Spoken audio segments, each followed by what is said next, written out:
主席，我發言支持條例草案同埋政府所動議嘅修正案。近日，隨在日漸加快嘅全球經濟社會數位化過程，網絡安全威脅同埋風險與日俱增，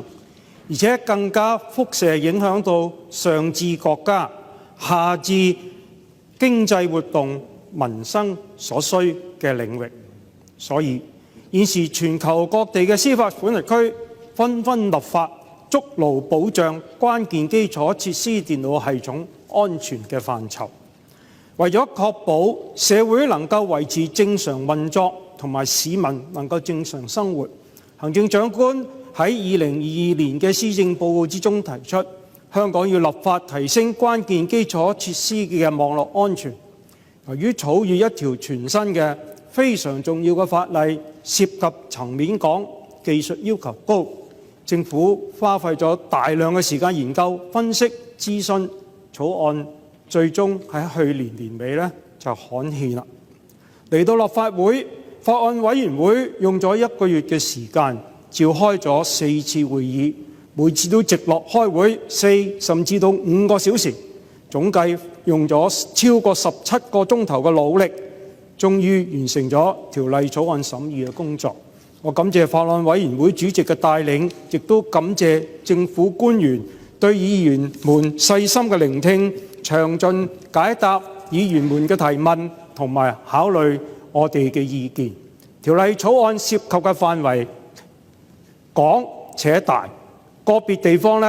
有一啲可以進一步完善，所以我亦都支持政府稍後提出嘅修訂。接下嚟我會講一講由我提出並且獲政府接納嘅幾項意見。第一，喺委員會開會嘅最後一次會議中，我指出，若果條例草案通過，新嘅關鍵基礎設施專員將有好大嘅權力，比如佢嘅權力更加會比指定當局更高。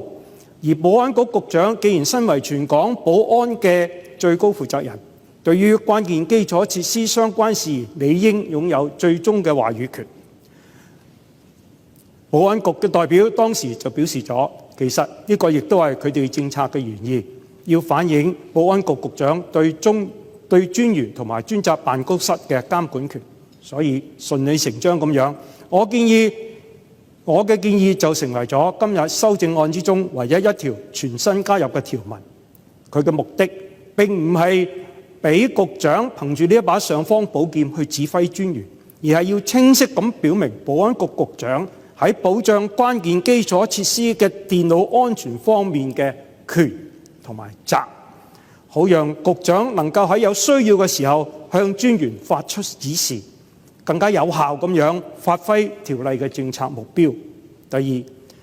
條例草案原本嘅第8、3B、5B 以及7條之中，各自都已提及到引述藉着於當局的網站發布的公告嘅字眼，停止引述。之後呢，佢嘅提述就講啦，引述令該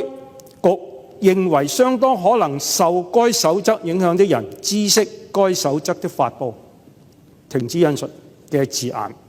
睇嚟呢啲字眼係有啲重複。按常理，有心去睇網上發布嘅人就係受到務實守則規管嘅一群人，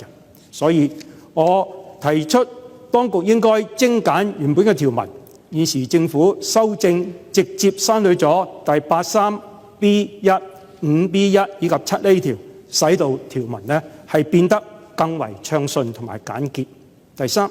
喺條例草案第11、22、25、13 3條裏邊，只係訂明規管當局喺確定關鍵基礎設施以及指定關鍵基礎設施營運者同埋指定關鍵電腦系統或者係撤銷呢啲指定嘅時候，可以考慮嘅一堆因素。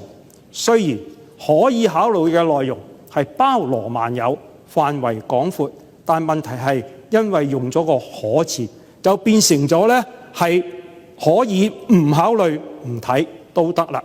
因此，我向當局建議將呢個條文寫得硬淨一啲。我感謝保安局接受我嘅意見，統一將11(2), 12(5) 同埋13(3) 條作出修訂，將個可字用須字嚟到代替，咁樣就確保咗條例草案列出嘅各種因素都必定獲得規管當局嘅考慮。第四，喺第55(3) 條亦都有類似嘅情況，我呢亦都係因應呢個思路請政府呢係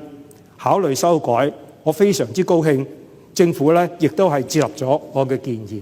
第五，條例草案第19條提到，關鍵基礎設施營運者需要喺香港持續設有辦事處，但係結合條文嘅上文下理，好容易誤導他人得出一個錯誤嘅結論，即係呢個辦事處只要能夠收到文件就得啦，唔一定要營運者設有嘅實際運作嘅辦事處。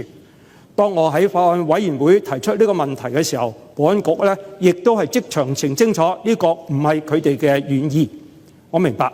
當局原本嘅計劃係辦事處嘅定義會交由實務守則去制定，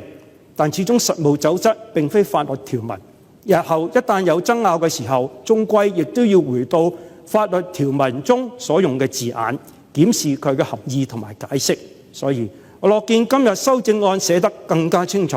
訂明日後關鍵基礎設施營運者須在香港持續設有該營運者佔用嚟營運其業務嘅辦事處。主席，最後我持續關注條例草案通過後落實嘅過程。現時只有2個指定當局，而另外幾間大嘅法定機構，即使佢哋從事嘅工作性質同現時指定當局嘅性質非常相近，例如積金局、保監局，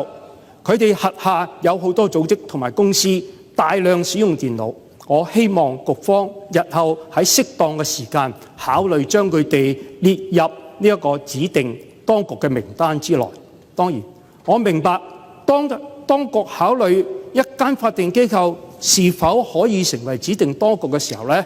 要視乎轄下規管嘅單位是否亦都符合條例下規定嘅指定營運者，即係呢啲單位本身是否個個達到影響好多市民嘅程度。儘管如此，我認為以積金局為例，強積金係市民退休最重要嘅保障。如果強積金轄下規管嘅個別機構出現咗差池，依然係一件好大嘅事，而且以後嘅專員亦都難以比